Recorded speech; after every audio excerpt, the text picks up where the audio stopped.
បានសួស្តីពុកម៉ែបងប្អូនអរគ្នាថ្ងៃនេះខ្ញុំនឹងមកបង្រៀនពីរបៀបប្រកកាក់ឲ្យបានលឿនក្នុងហ្គេម Dream League Soccer 2026ថ្ងៃនេះខ្ញុំនឹងមកបង្ហាញពីរបៀបប្រកកាក់ខ្លីៗងាយៗដើម្បីអ្នកគ្នាយកកាក់ឲ្យបានលឿនក្នុងការទិញកីឡាករអញ្ចឹងណាអ្នកគ្នាអ្នកនរគ្នាព្យាយាមដោះមីសិនតាមតែគេដាក់ឲ្យមកវាមាន35កាក់មាន20កាក់អីចឹងណាអ្នកគ្នាហើយសម្រាប់មួយកន្លែងទៀតគឺត្រង់នេះអ្នកគ្នាសម្រាប់មួយកន្លែងទៀតអ្នកត្រូវចុចមើលវីដេអូកន្លែងដែលខ្ញុំដាក់ឲ្យបានបង្ហាញខាងនោះមកកន្លែងនេះគឺយើងរកបាន30កាក់ដែរពេលដែលយើងមើលវីដេអូចប់ណាអ្នកគ្នាពេលដែលយើងមើលវីដេអូចប់មកគឺវាលោត30កាក់យើងនៅខាងលើនឹងតែម្ដង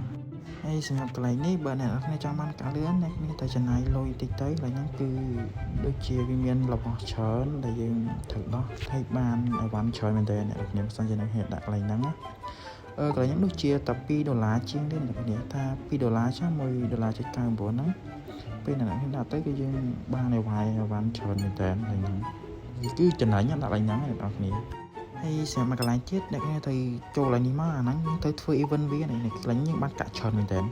សម្រាប់កន្លែងនេះគឺយើងអាចរកកាក់បានដែរគឺបានច្រើនមែនតើពេលដែលយើងដោះ event វាដោះខ្វេះយើងលេងឈ្នះអាហ្នឹងគឺបានកាក់ច្រើនមែនតើពេលដែលយើងលេងឈ្នះកន្លែងហ្នឹងគឺកាក់យើងទទួលបាន142កាក់គឺច្រើនមែនតើអ្នកគ្នាគឺត្រឹមតែមួយប្រកួតប៉ុណ្ណោះចឹងគឺវាកាន់តែងាយស្រួលដល់អ្នកខ្ញុំកាក់ទៀតហើយសម្រាប់មួយកន្លែងទៀតអ្នកនរគ្នាព្យាយាមលេងទៅម៉េចឲ្យឆាប់លេខ2ណាអ្នកគ្នាពេលដែលអ្នកនរគ្នាលេងឆាប់លេខ2ទៅគឺយើងទទួលបានអីវ៉ាន់ច្រើនមែនតើគឺចំណេញតែហ្នឹងដូចជាបាន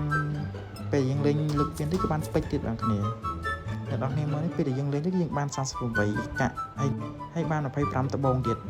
បន្ទាប់មកអ្នកនរគ្នាត្រូវចុចមើលវីដេអូហ្នឹងគឺ38កាក់ហ្នឹងពេលយើងមើលចប់ហើយគឺវាបូកឲ្យយើងរហូតដល់76កាក់នេះហ្នឹងគឺចំណេញដែរពេលអ្នកគ្នាមើលឡើងហ្នឹង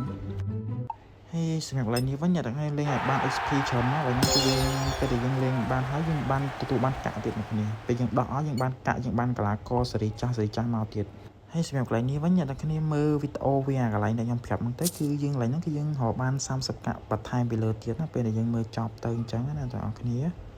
ហើយមួយទៀតគឺធំហ្មងឡើយហ្នឹងគឺយើងត្រូវទៅមិនរកកាយបានច្រើនយើងព្យាយាមតឡើង start តាមដែលអាចធ្វើទៅបានណាបងប្អូនពេលដែលយើងតឡើង start ទៅពេលដែលយើងតទៅគឺយើងបានកាក់ច្រើនណាបងប្អូន start យើងហៅថាធំយើងតបានកាក់ហៅថាច្រើនហើយអ្នកខ្លះអាចមើលកីឡាករខ្ញុំបានគឺ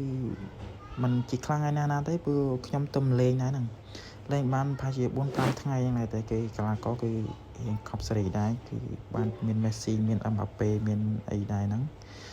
ជាចុងក្រោយគឺខ្ញុំសូមអរគុណដល់អ្នកទាំងអស់គ្នាដែលបានទស្សនាវីដេអូនេះខ្ញុំធ្វើឡើងសម្រាប់តែ